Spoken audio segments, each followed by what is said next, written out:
This year, leaders will not meet in the tired grandeur of the General Assembly Hall, which is under complete renovation.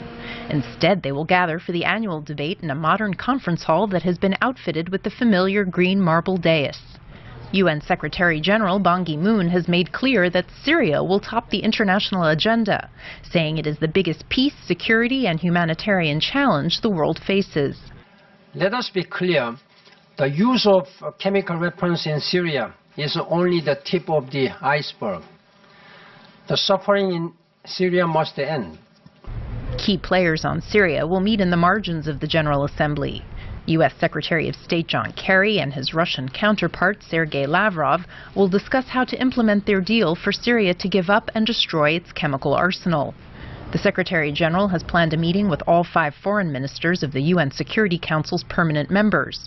Mr. Ban and his special representative on Syria, Lakhdar Brahimi, will also meet with Kerry and Lavrov to discuss how they can build momentum toward a political solution to the Syrian civil war. It's my sincere hope that when we meet, we'll be able to set a date for the second Geneva second meeting.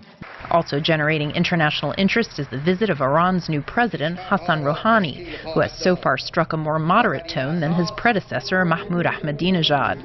Many leaders will be keen to hear what Mr. Rouhani has to say and whether his government is ready to improve relations with the West and answer outstanding questions about Iran's suspected nuclear program.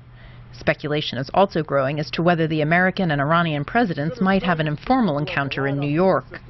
While the glare of the media spotlight will be on the Syrian crisis and Iran's president, the more than 130 presidents and prime ministers gathered in New York will seize this annual opportunity to discuss a wide variety of other critical issues and conflicts. Margaret Besheer, VOA News, the United Nations.